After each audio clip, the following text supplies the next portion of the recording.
I think we all sort of feel like we're flying by the seat of our pants, no matter what, whether you hit your first $1 million, you hit your first 50,000, you hit 5 million. We've never had the business at this stage before. So what do we need? And I will tell you, the first thing that we need as business owners is to constantly be learning.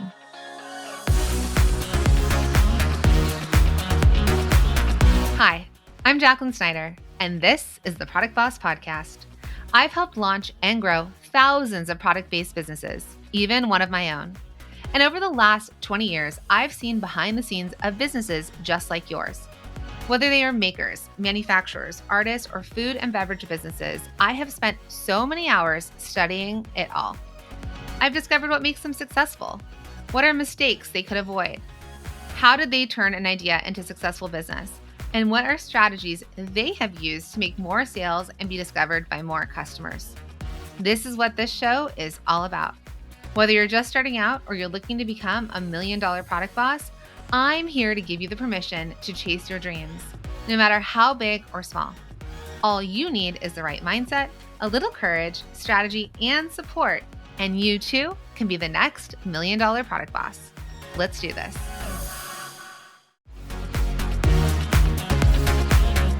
Welcome back, product bosses, to another coaching session. I know you all are absolutely loving these coaching sessions. I keep seeing it in the reviews of the podcast. So thank you for leaving those incredible reviews. It means so much to me and really helps give me that feedback on how I can keep creating amazing content for you here on the podcast. Okay, so today is exciting because we get to talk about what happens when your business starts taking off and how you keep up with a sudden demand and expand your sustainability, okay? Because I am talking with Aleah of Meet the Mushroom, who was recently featured on Shark Tank. And not only was she featured on Shark Tank, two sharks funded her and her husband's business. But even before then, her business was growing at a sustainable rate. She and her husband can't keep doing everything themselves. They have a young baby and they don't know what it looks like to get to that next level the way that they're currently doing things.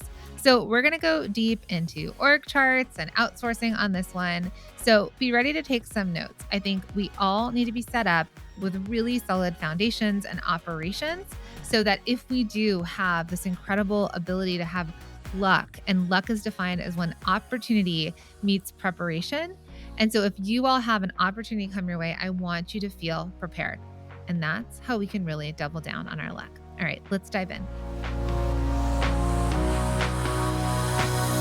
We're recently on Shark Tank, and I'm so excited to get into the story because we were shouting from the rooftops on our social channels. But now I can say I actually know someone that has been on Shark Tank, and I have the honor to work with you inside our Inner Circle Mastermind.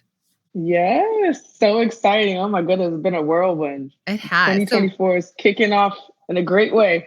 It's your year, but it's kicking some booty. So tell us about Meet the Mushroom. Like, what is Meet the Mushroom?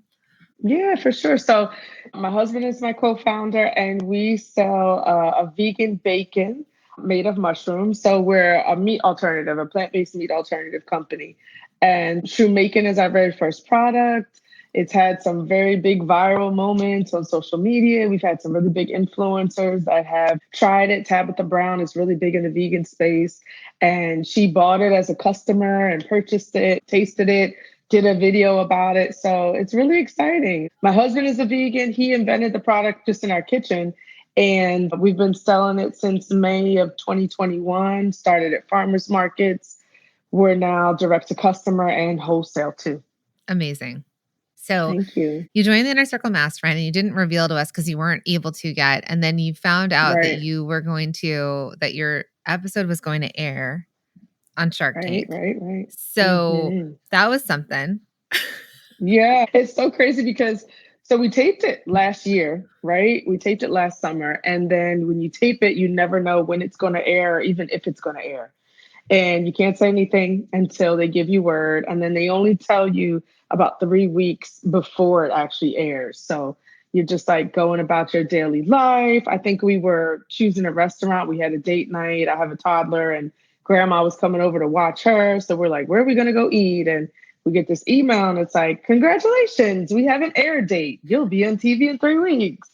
And we both looked at each other like, what? You're like, no more dinner. We got to go back. So exactly. So like then my brain is just like totally exploding. You know what I'm saying? So yeah, exciting though, for sure. And nerve-wracking.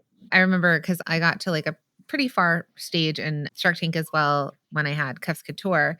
And I remember them telling me specifically, like in your video, don't say you want to be on Shark Tank for marketing because you get it automatically. Like whether or not you get funded or not, it brings attention to your company. So like why would working with the sharks work for you and this, that, and the other?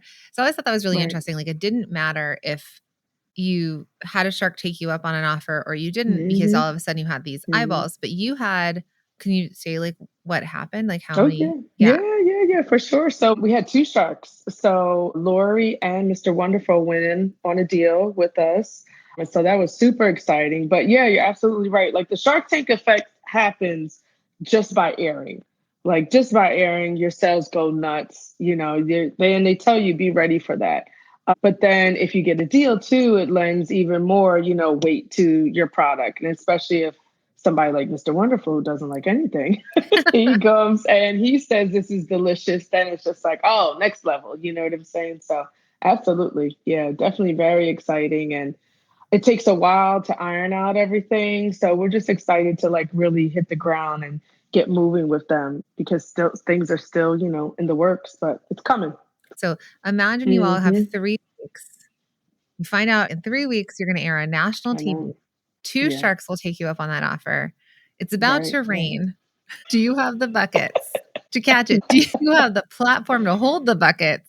It's like $1 million that rain down on you, which we're all like, yeah, I wish I got the sales, but it's also this thing like out of the blue. And you make a food product that has a shelf life, that has to be refrigerated and kept in places. And so I think that's one of the things that I'm really honored and grateful that you joined the mastermind with me because I've been able to like work through a lot of this with you, that you're like, oh, okay, and I've got my people to turn to when it rains and I need the buckets and the overflow. Yeah.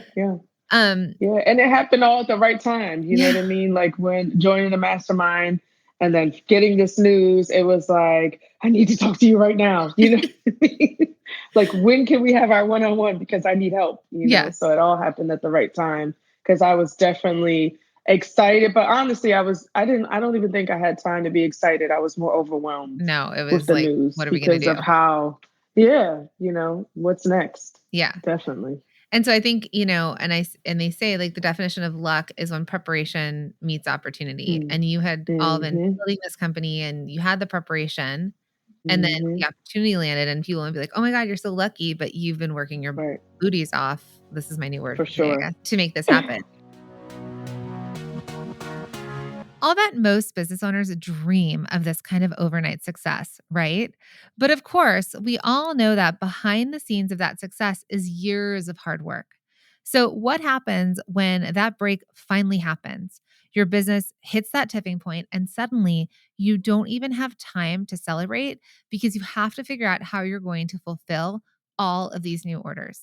You need a strategy that's going to help you with this new level of business. And that's what I'm going to talk to Aleah about next. So what we know is that your business last year was making just about $200,000? No, last year we did $500,000 last year. Okay. In total sales. So so we started. So when we talked to Shark Tank, remember that was like last summer, but we were able to close the year with $500,000 in online sales. So that was really exciting for us. And that was a big jump. The year before that, so let's see, that was 2023. Year before that, we did 80,000. So we did a huge jump between 2022 to 20. That's insane. Yes. And then this year, since Shark Tank happened for you, really, was it in January? Yeah, January. Last week in January. Yep. Yeah. So you've been doing 80,000 months since, which puts you on track to hit 1 million and beyond this year. So we quantum leapt again. Right. And you have a toddler, you have your own life, you're in business with your husband. So let's get into sort of how I can help you. So you said that your biggest struggle was scaling. So from manufacturing to points of distribution and like where you can take the business. So what do you want to dig into? Like what would be most helpful?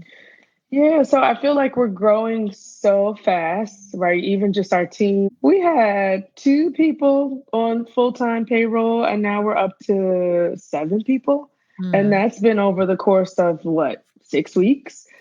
So we're growing by leaps and bounds. Like we're just teaching people what they need to know to get the job done because it's just been survival mode. You know what I mean? So now that things have calmed down a little bit, I want to kind of go back to how do I really make these people a part of my organization? And I didn't have an organization before, right? I had like a business that felt like me, my husband, and two other people, and a few contractors to help me with social media and things like that. But now this is a lot bigger and I can see it like leaping this year. So I want to know, how do I scale my people and really create a company versus like a business? I love that.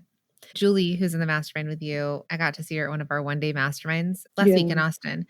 And she has a beautiful big business as well. And she's like, I feel like I'm building a castle on top of IKEA Mm. furniture. Right? That's a good And it's way to like, explain it. not only on Oh, top of the wow. IKEA furniture, but you also have 3 extra screws and you're like, "Were these supposed to go somewhere?" Exactly. Ooh, that's a great way to explain it. I love that. Yes, that's how it feels. Yeah. Yeah. And there's And a timeline to it. You've got to build it by said date. Like you don't even have time to wait. So I'm like moving just at the speed of light, but I want to slow things down, but I can't, so yeah. I think we all sort of feel like we're flying by the seat of our pants no matter what. Whether you hit your first $1 million, Right. you hit your first 50,000, you hit 5 million. We've never had the business at this stage before. So what do we need? And I will tell you the first thing that we need as business owners is to constantly be learning. Right? So Mm, we're constantly mm, searching out, like needing experts, guidance, whether it's a course or you joined a mastermind, whether you can hire on someone to come into your company to teach you how to right, create some sort of system. I think one of the right. biggest things that we can do as business owners is to be learning and learning from people who know more about Yeah, that particular facts. part. Not saying that they know more than us in general, but it's like, I need to learn how to organize this company or, Yeah. so I think that was the biggest shift for me when I switched over to really seeing my company grow was it was me in the way of not knowing what to do. So I would hold my company back almost like I had reins. I was afraid to go Mm, faster and like was so right, tight on the reins because I was like, I can't, if I like, what will happen if I speed up? I'm going to fall. So right, we right, just right, need someone right. to teach us how to do that. Definitely. Because we've gotten it as far as we can take it. And now it's like next level. Somebody else has got to come in for sure. That makes sense. I just want to take a moment to drive this point home because it is so important. Nobody should expect to know how to adapt to a business twice the size of what they are used to overnight. You're going to have to adjust and learn, but you don't have to do it alone. You can enlist the help of other people who have already been there, like a coach, or surrounding yourself by people who are doing the same thing or growing at fast rates inside of a mastermind, right? So, to shortcut your growth and to cut down on those growing pains, this is something that I did. And I truly believe is one of the most essential things that helped me have the success that I've had and to grow a business that's generated, over $10 million is that I surrounded myself with people in a mastermind. I'm constantly in these masterminds and they're facilitated by coaches and experts that have done what I want to do. So I truly believe that the greatest thing you can do for your business is find a group of like-minded business owners and help each other grow. So do you want to dig into like who's on your team and the operations? Like, would that be where you want to go with it? Yeah. So I think about my next hire, right? And we're pretty good right now, but I would say in the next 60 days, I'm going to hire somebody else, probably at the production level, because we make our own product. And I would love next time around to have a suite of things that I give to them or a group of things that I talk to them about, but I don't even know what those things are. Okay. And I know I need an employee handbook with rules. So it's less about that, but more about like, what does that conversation looks like? Like, hey, welcome to the team. Let's discuss, let's talk about, here are some things I want you to know, but I'm not even sure what those things are. Okay. And where do I begin working on those types of things, Awesome for you. I think to look at this and say first, who do we need on the team? A lot of times if I ask people who they need to hire, so many times people are like, I need a social media manager, right? They'll like, Mm, because the things that a lot of times we want to hire for the things that we actually just don't want to learn more about or we want to get off of our mm, plate. I think we have mhm, to look at when we're hiring, like, where are the bottlenecks in the company? What are the needle movers that mm, we're becoming the bottleneck in? So for mhm. you, with this huge influx of sales and awareness and Tabitha Brown posting about it and all the things, is like, well, for one, we know that production, like you and I were working closely on, how do we have enough product to sell for, like, the people are going to Correct. be there. We actually don't have enough to sell to them. Right. And so we Right. were thinking about strategy in that way, but it was like production. Like, how could we actually catch up with the demand? What does your leadership look like in the company? Like, who's in charge of what? She like, me Me and in my charge of husband, everyone. I'm in charge of everybody. No, me and my hubby are in charge of everything and everyone. It is pretty split between production is his domain and everything that's not production is mine. So I would love to say that just marketing is mine, but I dip a lot into the operations piece too. So let's say talking to our distributor. Okay, distributor gets the product from us and then drops it off at all the grocery stores that order, the chain grocery stores. So all the interactions with the distributor, that's me. All the interactions about POs. And I just got off a long email thread when they're like, where's this PO? And I said, oh, I told you I wasn't sending it until here. And the buyer said that's okay. And no, they didn't. That's me. That's typically not a marketing task. And I don't want to do that task. But right now it is me, whereas my husband is when we say production, to me, that should fall under a production situation. Somebody over on his side should be doing that, but I don't have anybody to do it yet, or I haven't found how to train somebody to. And I don't know what that person's title would even be. You know what I mean? So I dip it a lot into that. I also dip a lot into the inventory and the buying piece for their production. So they might tell me something is low, or oftentimes I have a sixth sense about how fast they're going through certain packaging or materials. I just have a gut feeling like you guys haven't ordered or asked me to order our packaging. How many is it already? And someone is definitely counting these things, but I don't physically look at the counts all the time. I just have a gut feeling of when I last placed an order, for 24,000 packs. And then they'll say, oh, yeah, we're down to 12,000. I'm like, I need to place an order again. Y'all need to tell me when it gets that low, because remember, there's an 8-week turnaround. But I'm the person that knows how long everything takes to come in. So a lot of times it all falls on. And again, that's something I would not like to do, nor do I think as a marketing. My zone of genius is the marketing piece. And the marketing doesn't feel like work, and it feels more exciting and fun. Whereas this other stuff feels like work. It feels annoying. It feels stressful, Okay. so I'd like to get that off from my plate. I love that. I love that you're able to say it. So would you say that you and your husband are both like it's hard to have two CEOs? Yeah. Yeah. So would you be like CMO, like chief marketing officer, and he'd be CEO, or would you be CEO and he would be COO, like chief operations officer? Like, where do you think you land? Yeah. I think on paper now it's him as CEO and me as CMO, but I don't think that's accurate of our roles. Okay. And I would tell him this if he were sitting next to me. I mean, it's on And a podcast, so no. oh yeah, Just kidding. exactly. Yeah. Yes, he'll hear it anyway.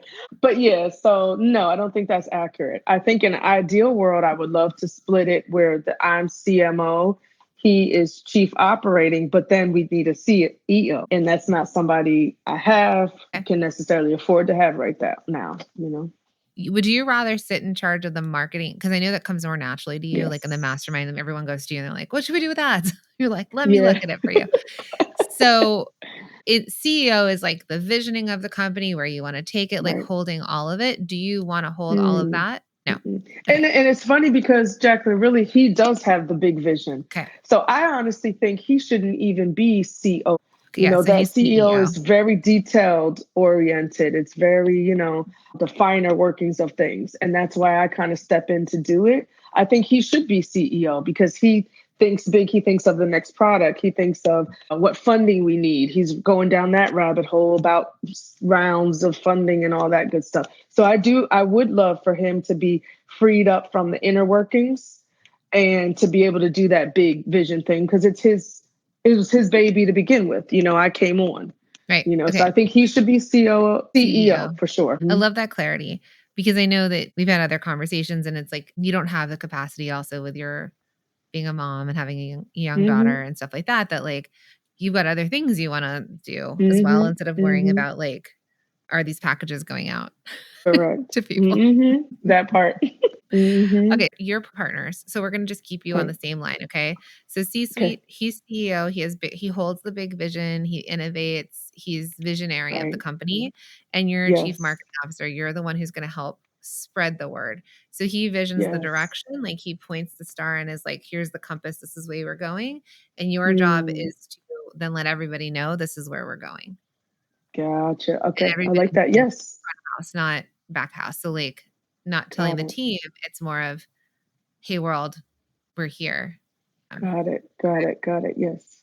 I think you need a director of operations, like a person below the two of you. So what's going to get you both out of the way of the growth of the company is somebody who can then take all of this stuff that you're talking about, all of the annoying stuff, because they love a spreadsheet.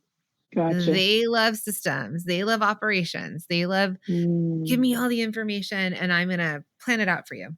That I think is a hire that's going to help move you away from pain and more into the enjoyment of this amazingly successful company that you both have built by having a person. So the idea of like visionary integrator means the visionary is like, I am a true visionary. There's not a lot of integrator to me. So meaning like, I need people to help me get it done. I have all the big ideas, but I can't hold that other part as well. It's much harder for me to step into that. Some people say they get an integrator to their visionary. An integrator is the person that takes your ideas and then implements them. There's been a little bit of like backlash to that you don't want to give all of your power to this integrator. Like you can't be like the integrator's got it all. So I've sort of switched it over that I have department heads, but the person who sits below me is my director of operations. Gotcha. I need someone who is in charge of operations. We do not have to give people C-suite roles to handle the business, because that requires a much higher salary. You need someone who could manage operations, either an operations manager or a director of operations. The director of operations to me would hold it all together. So let's say Marvin and Aleah decide that they're launching a new flavor. Or maybe you're going to come out with bacon bits. I don't know, right? You're coming out with some sort of new product. You two hold that vision together. You talk about like, what's the new product? When's it going to come out? You're like, hey, this would be all the marketing. And you might meet with your director of ops in it as well. And that operations person is like, how do I take that and get everybody else on the team involved? What needs to happen in development and production? What needs to happen with ads, right? They might even be managing back to you, Aleah, being like, hey, this is the schedule of the launch. Are you hitting these dates? So you get to stay in the creative, but they're just making sure that you're hitting the deadlines. So it's somebody who holds it all together and then is like, holds your vision, knows we're here. We need to end up here. Like we're starting at A, we need to end up at Z. And they know how to get us from A to Z, and they're responsible for getting it through and then getting what they need from each person that works at the company. Got it. Yeah. We started listening to Rock a Few. One of my good girlfriends told me to listen to it. And it's funny because when we first started, I would put it on around the house. Marvin, my husband, felt that I was the integrator to his visionary. But I said, actually, I'm also a visionary. And that's why I'm so miserable, because I'm being forced to be an integrator. And I actually just want to have big marketing ideas and then somebody else go integrate them for me. Yeah. You know what I mean? So like, that's why I'm so uncomfortable, because I am that role for him because we have nobody else, but that's not really who I am. Yes. So this director of operations makes really good sense. Why don't I have to have a chief operating officer? It's a lot more expensive. I get it, but why not? Like, and I guess my other question would be, where would I find this person? Like, would I put a job listing that says director of operations or ops manager, A lot of times we inflate job roles to be able to try and get the best right? Mm. And so when you get into C-suite, there's no higher that they can go. They're going to Mhm. require a lot more money than $1 million Mm. small business can do Mm. at that level. And also, then they have nothing to work towards. Mm. Now, Mm. CEO, CMO, CEO, all that, we bring it in because we think it's expected in a business, but you could also just be owner and founder and head of marketing, right? Like you don't have to have, neither of you have to have a C in front of any of it if you don't want. Got it. Got it. Okay. So, unless this person is bringing to the table like literally everything and they can make all the hires and they can make the decisions and they Mhm. can run all of operations without ever speaking to you, they're probably Mhm. not that either. They're not even a vice president level. So, I think when we come Okay. out of corporate and we're used to the corporate structure and the corporate ladder, but a small business operates a little different. Makes Got it. so much sense that Marvin would see you as integrator because he held the vision and you were like, all right, how are we going to Mhm. get it done? That just is your Mhm. personality. Like, let's Mhm. just get it done. Mhm. Right. Right. So Right. yeah, by default. Right. But just because you can do it doesn't, if you are in drudgery, then no. If you are Right. really good at it, if you're proficient at it and you are, again, I think this is Michael Hyatt, and you're really proficient at it, you're good at it, and you really enjoy it, then that's your zone of genius. And so we Got want it. to keep everybody, especially if you're the owner of this company, we're not working for other people. Let's stay Right. in our zones of genius. And I want you to stay in your Right. zone of Right. genius. Yeah. Yeah. That makes sense. Yeah, and I can totally see how I would feel differently about the work that I'm doing if I was in that zone of genius. And you saying that I could just be co-founder and head of marketing, or even could I one day just be an advisor, or you just Yes. ask me marketing questions? Okay. Is that a thing? You want to be on the beach, a No. cocktail. Can I just be playing with my daughter and then someone says marketing meeting and I say, Or they okay, I'll didn't say come. marketing meeting and you just said, like, "Send me my check." You can also do that. Is that allowed? God. Wow, Anything it's is so allowed. freeing. It's so freeing. This That's is my dream right there. there it is. You can do whatever I you want like with this it. life. Okay, I so got it. I know you're Okay. in the really hard parts right now, but you're building this business to make it work for you. You don't work for Mm, it, and you've right. had a beautiful genius idea, or you and your husband, right? You built this Mm-hmm. company. You've had such luck. And it is there. And so you'll just keep working your way towards it. But let's get you out of the drudgery zone. Let's move you into your Yeah. zone of genius. And Yeah. then as the company starts to grow and it makes more money, we are all replaceable. We can hire a Right. CEO. So you have to just think through like none of this is permanent. And the bigger your Gotcha. company gets, like it's not even about you anymore. The company is going to Right. be its own third Thing. entity. Yeah. Yeah. Facts. Facts. When you're just starting your business, it's likely you're doing all the things yourself. In Aaliyah's case, those things were split between her and her husband. That means you're going to be doing things you don't love doing or aren't great at. While that's fine at the start, as your business grows, you're only going to end up doing more of those things. So, as you're hiring for your company, the first thing you need to do is identify what your role is going to be. What do you love doing? What do you hate but end up doing it anyways because it needs to be done? Define your role around your zone of genius, then start building out an org chart that's going to cover the rest. Hey, Product Boss. Okay, so I have been in business for over 20 years. I know, hard to imagine because I'm only 25 years old. But, anyways, the thing is that I have built multiple businesses since I started my very first one at 26. And what I cannot believe is that I was able to build a multi-million-dollar business at the age of 43. And what got me there was all of the steps and things that I did after being a decade into my business. It took 10 years for me to realize the things that I was doing wrong and the things that I needed to do and change and add to my life so that I could finally break through that plateau and hit revenue numbers that were beyond my wildest dreams. And honestly, sometimes beyond my nervous system be able to even handle it. So I wanted to tell you all of this because I love masterminds. It's the way that the Product Boss was founded, and it's something that I have done every single year of this business. It is truly the most connected way that I can connect with product bosses, work intimately with them, and help them create strategy to grow their business. And that's exactly what I did. A decade into running my business, struggling, having no one to talk to, no one to go back and forth about, like, I hired this person, they're not working out. What do I do with them? Or, the business is growing really fast, or I don't understand my numbers, or I'm getting this really cool offer for sales. I didn't have anyone to talk to. So because I love Mastermind so much, and my Mastermind happening right now, our first cohort is so awesome. Shout out to my Masterminders.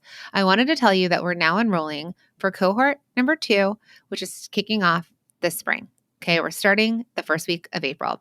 So if you are a product-based business owner who's making over $100,000, you could be making 6 figures, on your way to 7 figures, even multiple 7 figures, and you are so tired of doing this alone. You have had major growth. I had one of my masterminders, Julie, recently say that she feels like we're building a castle on top of IKEA furniture because she's so afraid that all of this amazing stuff that she's building could just crumble because she doesn't have the right systems in place. Or I had another masterminder who had such an incredible opportunity. She was able to come back to our group and to me, and we were able to coach her through the whole thing. So then when hundreds of thousands of dollars came her way, she was able to do it, right? And other masterminders that have thought, hey, I'm going to think about adding a new product. Should I add it? This one's really costly. I'm not selling a lot of them. I'm thinking about adding a new thing. She was able to bounce those ideas off of me and those in the Inner Circle Mastermind. And so if this sounds like anything that is like, I need this, I am looking for that high level strategy and support. I'm looking for a group of people who just get it. I would love to be surrounded people that just encourage me to go after my goals, the ones that I've dreamed of. Then that's exactly what the Inner Circle Mastermind is. It's this incredible community of product bosses that have come together, that want to connect, that want to grow, that want to learn from each other. A couple people said, I didn't even know the questions to ask, or I didn't even know that I didn't know that, right? Because they're learning from each other and they're learning from me. So I am so excited to say that we're enrolling our next cohort. There are a few spots left. So if you are interested in submitting an application to join, then all you have to do is head to theproductbossmastermind.com. I cannot wait to see your application come through. I'll put a link in the show notes and I'll hope to see that come through. Okay, now back to the show.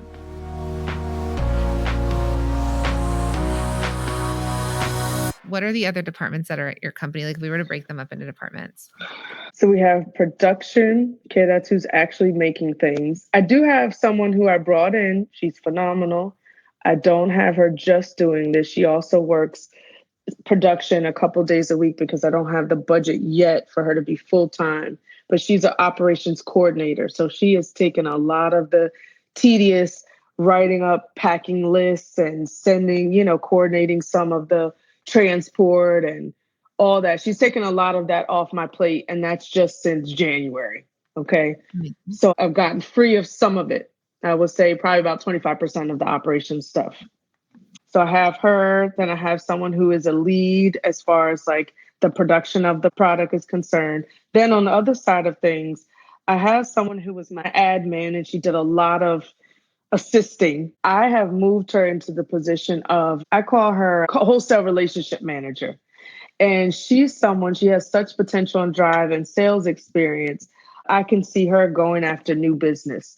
Or for example, when I go to a trade show, she comes with and she talks to new grocery stores. And then when we roll out into grocery stores, she contacts their marketing to coordinate the rollout. So we're supporting them and it can be successful.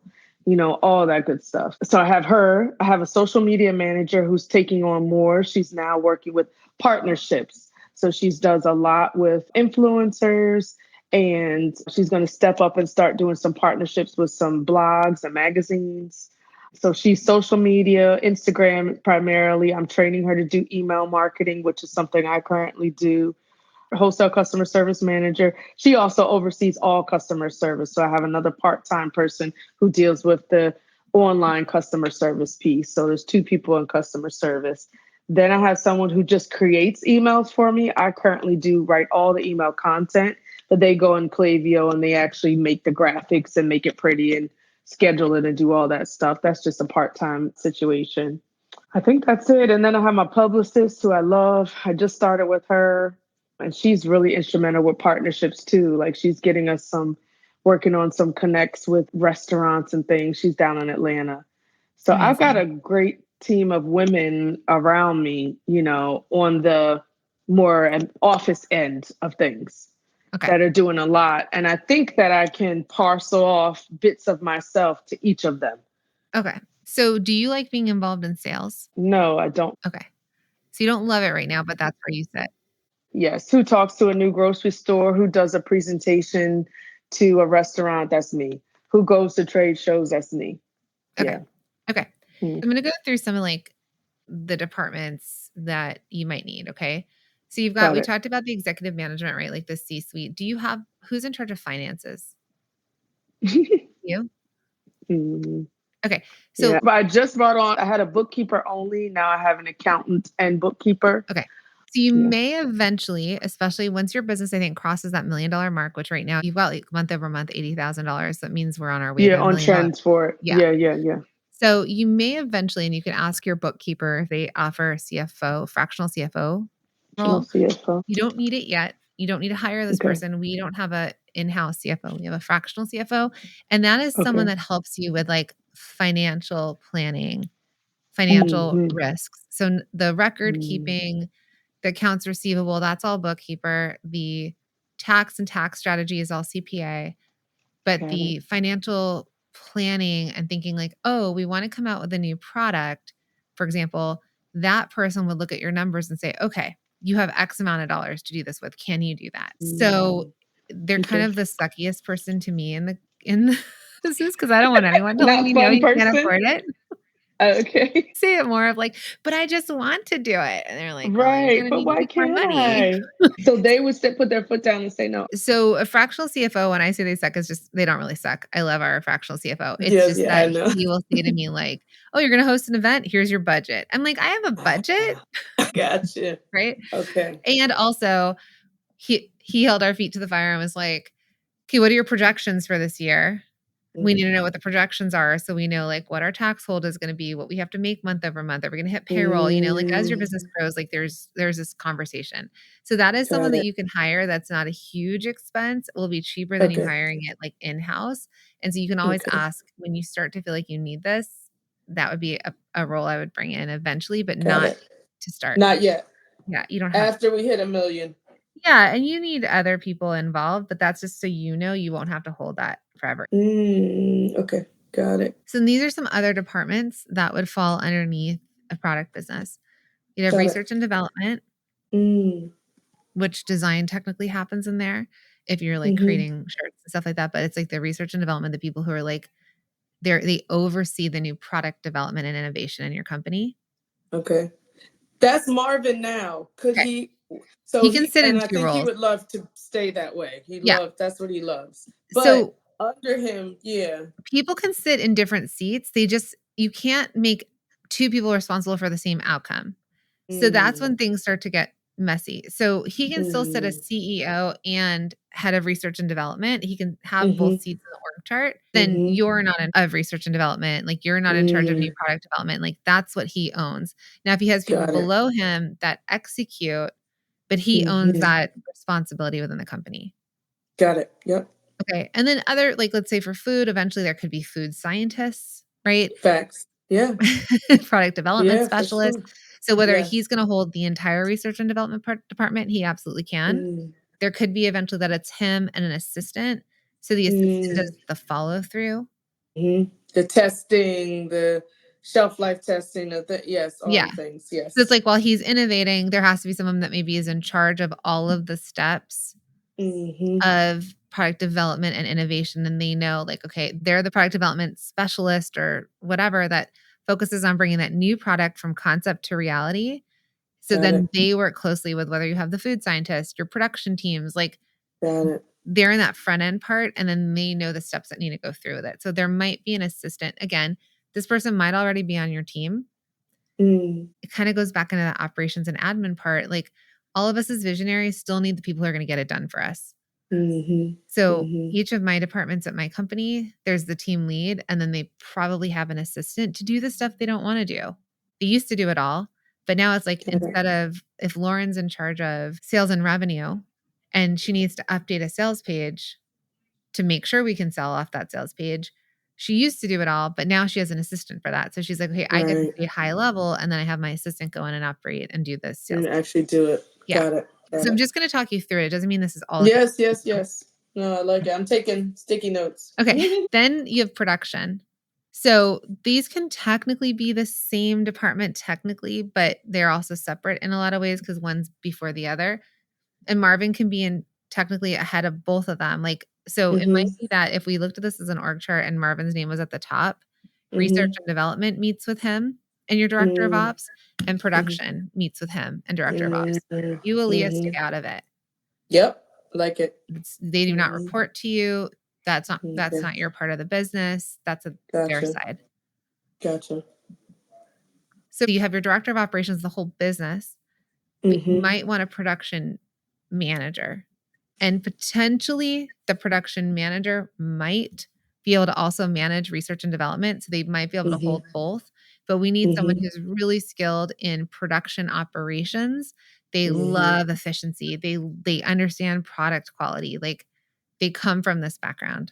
And then they're the people who manage the other people. So you said you have like other people helping cook or make or any of that.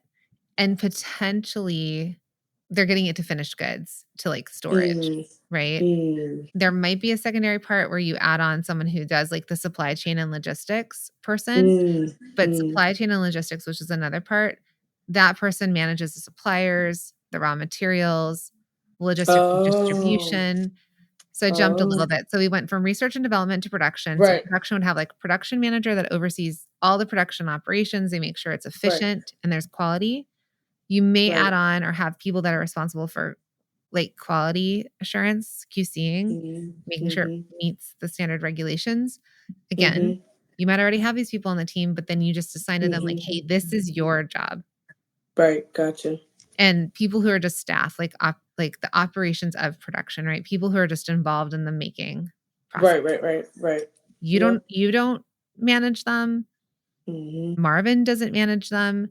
Your production manager manages them. Got it. Yep. And then skipping to like if we stay on like the making side of it all, supply chain and logistics. You pulled out of the are we no longer working with the distribution center? Done. Okay. So that's like the supply chain and logistics, right? So you've had to bring it back in-house. You were working with someone who really messed things up. It's not for all fulfillment centers, but this just happened to have happened. So your director of operations may be able to hold this. They can still hold parts of these jobs. They just sit in different seats. You're like, hey, you're in charge of the whole company, but like, can you also handle this part? Gotcha. And director of ops also should be able to hire for you. So they should see the gaps. They work with your finance team and say like, can we hire? Can we not hire? And then they'll look at like the gaps. So it doesn't have to be on you or Marvin. Would tell them if they could hire, or would it be just the accountant that would say we could hire? You know what I mean? How deep would they have to go? You can talk to your accountant because they might have some CFO's parts to them. Okay, so if you're thinking through projections, they're like, well, you make $80,000 a month, your X amount of profit.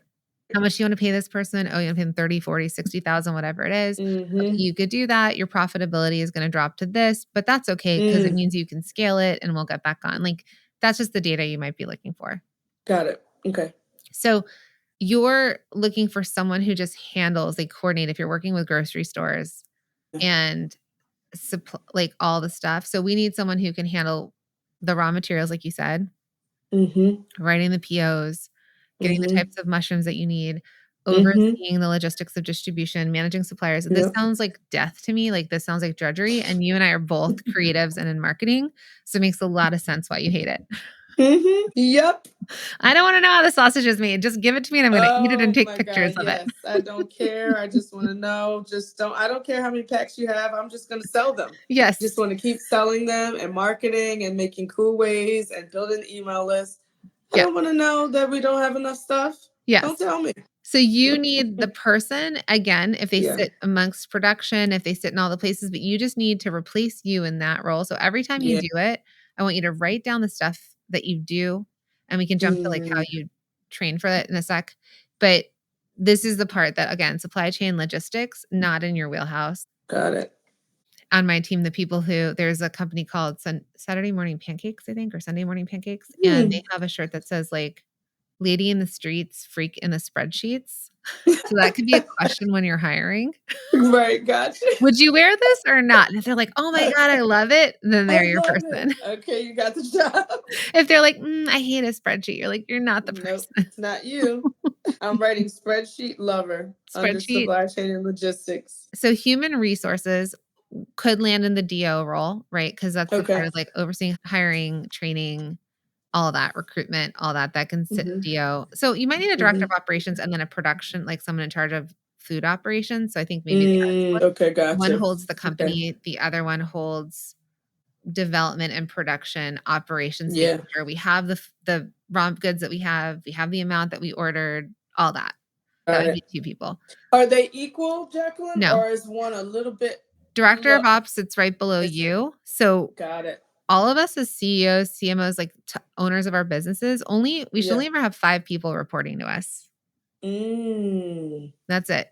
And everybody else on Okay. the teams reports to them, and then they To report them. to us. Okay, okay, okay. Okay. So including your finance and accounting, if that's one of the people, then like you may not ever talk to anyone in supply chain, right? That might I all go got up you. to like your director of ops, and your director of ops says it back to you, for example. Got it. Got it. Okay. Okay. So if you think about this as an org chart, you two sit up here. I put a Mhm. director of ops below. They're the Mhm. blocker between you and them. Mhm. And then we Mhm. would have our different departments. So if we want to simplify this, probably put R&D and production. We can even just do product as a like, I don't know the exact word, but product can be a department. So that includes research. So then as a tree, it sits there, and then it's research and development, production, supply chain, and logistics are 3 different arms to Mm, that. gotcha. Mhm.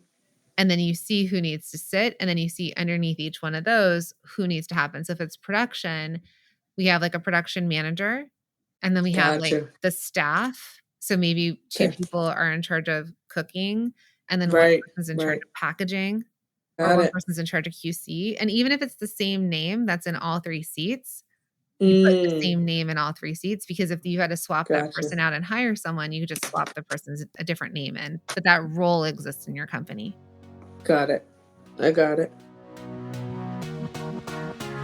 As you can see, there's a lot that goes into building out an org chart for your business, and we're not even done yet. I want to point out that as we've been going through this, each role does not have to be done by one person. Aleah and her husband have been handling all of these roles since the beginning, whether they realize it or not. We're just putting names to it all. As you grow, it's okay for a person to fill multiple seats. Over time, you'll need to expand your team and divide the workload accordingly. I just want you to know that there is flexibility in this process, and there is no one size fits all approach. Do what works best for you and your business right now, and know you can always change in the future. Then there's like the operations part of it. So under operations Mhm. can sit customer service and accounting, human resources. Mhm. So operations can hold all of that, and your director of ops can manage that department technically as well. Mhm. So they might be your DO might be in charge of human resources to start. Your Mhm. DO might be the person that meets with finance and accounting, which is your contractors that you've brought on. Mhm. And then Mhm. probably customer service, you're gonna want 1 person that sits in the customer service seat. You Got don't it. need a manager to that, like, it's just someone might have to manage them, which might be the director of ops, but this is just the person Mhm. that trains them as like, "Okay, you get requests like this is how you answer it. You Right. need to do Got it. returns, this is the process." Got it. Yep. And the finance could be the fractional CFO person? Yeah. Okay. And your CPA and your accountant, that all sits Mm. under it's okay if they're outside companies, you just wanna Okay. see where it is on your org chart and who is responsible for that arm of the business. So Got it. operations would be responsible for finance, accounting, customer HR service, and customer service. Okay. HR. Mhm. And then maybe the side that we like a little bit more, Mhm. which keep as the same or separate, but marketing and sales. So the easiest way is keeping it one department Okay. and having like that's the easiest. If you felt like it needed to be split, there'd be marketing and there would be sales. So when you listed out the people on your team, there's head of marketing, which would be you, right? Mhm. You're Mhm. developing and implementing the strategies that you're promoting the products, like you know what who the target market is. You're like, this is the big Mhm. idea. Marketing is also probably going to hold the vision and the visuals of the company. So, product development's like, here's the new product. Great. Someone has to like design and develop the packaging, get the photos. You may decide that comes back over to you. Marketing is a little different than like packaging and brand building, but we can kind of keep them together. Okay. But you hold the vision. So you're like, oh, because I live on your website, you have like the little mini mushrooms and like it's the orange holding the bacon. Like it's a cute visual. And so you have the vision part of the company. Right. Like, how do we take bacon made out of mushrooms and make it something somebody wants to buy? I think you hold a lot of that. Yeah, I would agree. And I could see that remaining. Okay. You know what I mean? I would love to have the vision, communicate the vision, and then somebody else go make the graphics and stuff. Like I make the whole website. Right. So everything on the website I do, you know what I mean? So I would love for somebody else to. Right. So that will be eventually where you just sit in the marketing sales seat, and eventually you can hire people below you, right? You could hire someone who's head of content or a marketing manager long-term that like needs to be, like eventually we can replace you in that role too, where you're not managing the day-to-day of it. Right now you are. Right. So then you have to think about the different places that marketing happens. So we've got ads, and I think you're in charge of ads. Yes. It's going to be the cheapest for us. Yeah. So eventually like that could be replaced, but right now you're in charge of ads, or you could train someone in that. So there's organic and paid, and there's partnership. So you're doing paid. Then there's organic, which is why you have this social media person. Social media man. Right. So there's short and long form content. So short form is like social media, potentially Pinterest, things like that. And long form is like emails. And that's why marketing and sales goes together, because if you're dropping a new flavor, or let's go back to my make-believe bacon bits, you're dropping bacon bits. Marketing needs to work with, so they need to know, okay, research and development is going to be done at this point. Production is going to be done at this point. We're ready to launch. Marketing and sales have been planning out the launch. And then they're thinking, okay, what do we need to start to say? What do our customers need to know? What are the photos we need? When are we going to release it? What are we showing on social? What kind of emails are going out? And what is our goal of sales? So that's sort of where like you might have a copywriter, someone who does like copy, which updates the website and product descriptions. This is where you need just like a general assistant potentially that you're training into the stuff you don't want, like updating the website. Eventually they may end up as like the tech-ish person that handles like your e-com. Got it. So marketing and sales is kind of, you're going to do like the content. So the lead generation. So that's what you so far have been holding. Again, write down the stuff you don't want to do anymore. You're like, oh, this is like, I can do it, but it's not like my zone of genius. It just kind of is a waste of time. Eventually you can train someone into that. And then sales, he might still be sitting in this. Hiring a sales lead, you start to get into commissions and all this other stuff, because people who are really good at sales are really good at knowing like, I'm going to hit my numbers and I'm going to crush it and I'm going to make, they've got like that sales targets, and then they want commissions against it and stuff like that. So you may not be ready for that part yet, but you might have someone just who handles. So let's say grocery stores are coming in. Right. I do. Now I have my admin. It goes, if you're a grocery store and you want to carry it, your email goes right to her, and she talks about pricing and all that good stuff. Yeah. So she's the kind of like you were saying, customer service, but in charge of wholesale, your accounts. Yeah.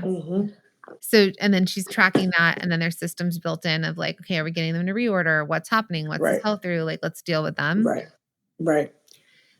So that's where marketing and sales splits off. There's like the content part, there's the advertising, there's partnerships, and then the sales part is dealing with, you're doing direct to consumer e-com sales. So who's handling like the updates on the website, and also managing, like if marketing is going to come up with a campaign, it needs to be updated on the website. So you're probably doing it all right now.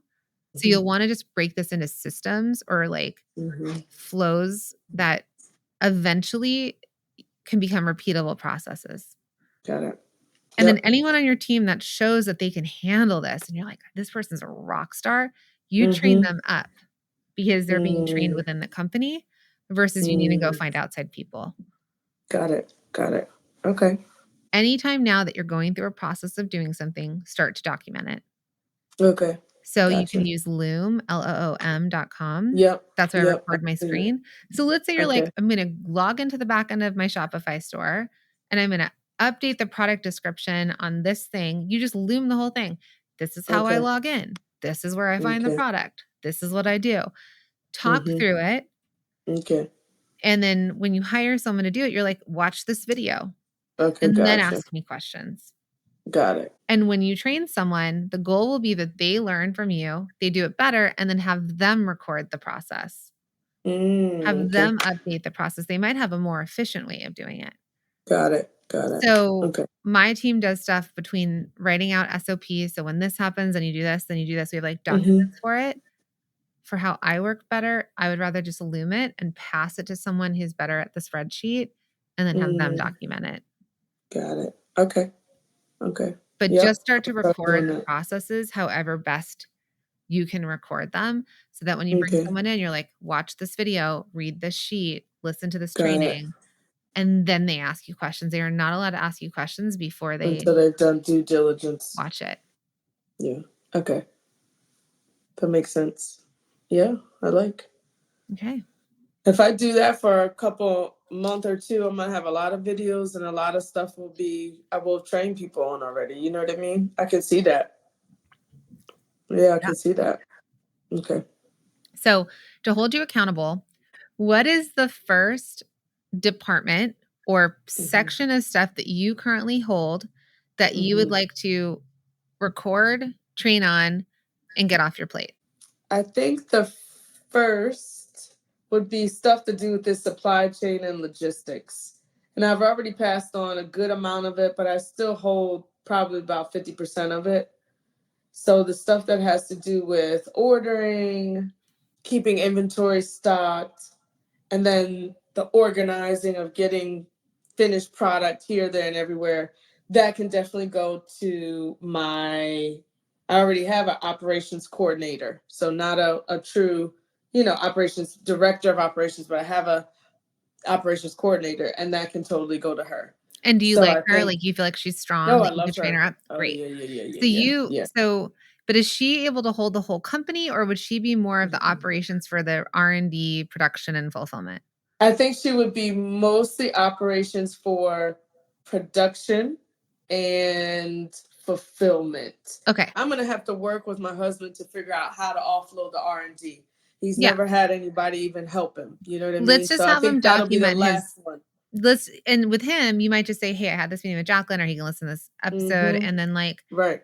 and then you could just say like, hey, can you just track your process? Like anytime you can just kind of like, I had to do this for my team because I did this in fashion where we had a lot of people. So we had to like have check-ins. Like I would design something and I'd have to bring it to my creative director and they'd have to be like, yes or no. And then I'd have to go back and work like iterations. So with my current team, I'm like, we're going to use what I did in fashion where like, hey, if I give you a project to go do, we just did this yesterday. They had to create a workbook and she gave it to me last night and she's like, hey, there's this workbook. I need your approval. I'm sending it out tomorrow. And I was like, not approved. Why are you giving it to me the day before it's due? Right? Like, Gotcha. if you went through my process last week, should have been where I got to look at it to give everybody enough time to go back in and fix it, bring it back to me again for approval, and then fulfill to the end customer. Got it. So you may just want to, that can be last because it doesn't seem like it's the biggest pain point for you. But long term, maybe when you start to figure out how you document, you can say, hey, try documenting. Show him how. Yeah. So let's move her then. So what's her name? Tiffany. She's Tiffany. awesome. Okay. So let's move Tiffany into starting. You're going to step through this.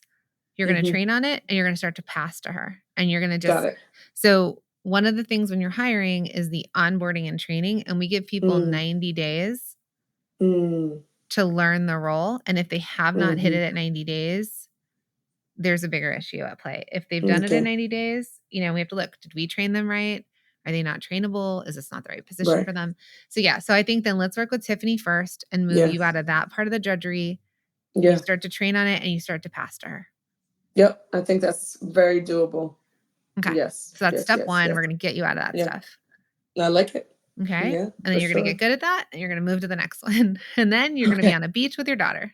I know. I can't wait. That's the plan. That's This awesome. time Me next and year. Nora in the stands while everybody else is doing stuff. I'm collecting a check. You're collecting the Dreamland check. right there. You're like, put it on the room. Uh-huh. Amazing. Well, this is Okay. awesome. Good. You're doing such a Yeah. good job. And this is, Thank you. going back to the analogy of like building a castle on IKEA furniture that's missing screws. Right. Thank you, Julie, for that. Right. It's the idea of like we all grow, and like no matter what Right. stage of business you're at. So it's like whenever we can come back to the operations and systems and like a strong foundation, we have to do this at every stage of our company. Right. Right. But we just have to keep coming back. And like you've had such quick and massive growth. I mean, you've leapt year over year. Yeah. It's all normal. Right. And then you're just going to keep figuring it out as you go, Got it. Okay. I'm with it. This is encouraging. Thank you. I got a plan. Amazing. Sounds good. So if we want to buy from you and support you, how can we do that? So meetthemushroom.com. So it's MEAT themushroom.com. And we are restocking this Friday. So we should be in stock for a while now. But definitely get on. I have a friends and family list. It's easy. You can comment friends on any of my Instagram posts and you'll get like a link so that you can get it at a discount and you'll know ahead of time when we restock. Amazing. That's the best way. Hooking we take up care of our product VIPs. Bosses. Yes. Yeah, you're hooking up product bosses, other people that are in it with us. Yes, definitely. Yes. Friends and family list is the bomb. That's the only way to shop. Amazing. Thanks, Leah. Thank you. This has been awesome. Thank you, Jacqueline. I really appreciate it. Of course. Okay, wasn't that great?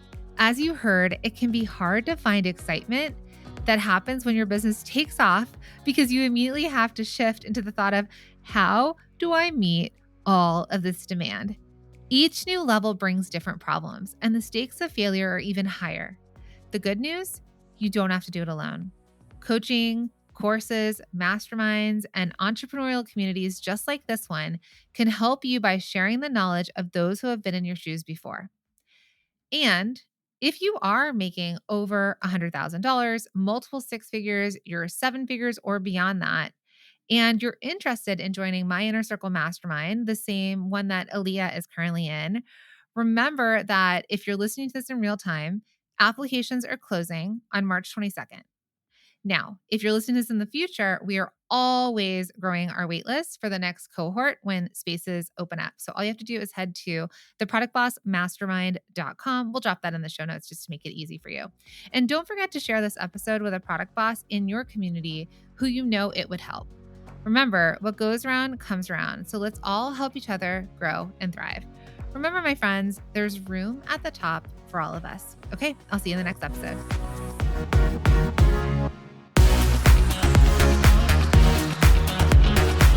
Thank you for being here and listening all the way through the Product Boss podcast. If you love our show and it has helped you in any way in your business, would you mind doing two things for us? Subscribe to the show so you never miss an episode and leave us a review. Reviews help other product entrepreneurs know that this is the place to be to grow their businesses and realize that they're not alone. And we know that you all know that a 5-star and honest review helps you sell more products to more people. So you know that your reviews help us reach more listeners around the world. Remember, what we give is what we receive, and we are all about helping each other in the Product Boss community. We are all in this together. We would be so appreciative of you if you could take the time right now to subscribe, leave a review, and even share this episode on social or someone you know so we can impact more lives. And remember, subscribing means that you will get notified each time we release a new episode so you never miss a thing. You have helped us grow and climb into the top 10 of all marketing podcasts, and together we can keep climbing. Thank you, friends, and remember, there is room at the top for all of us.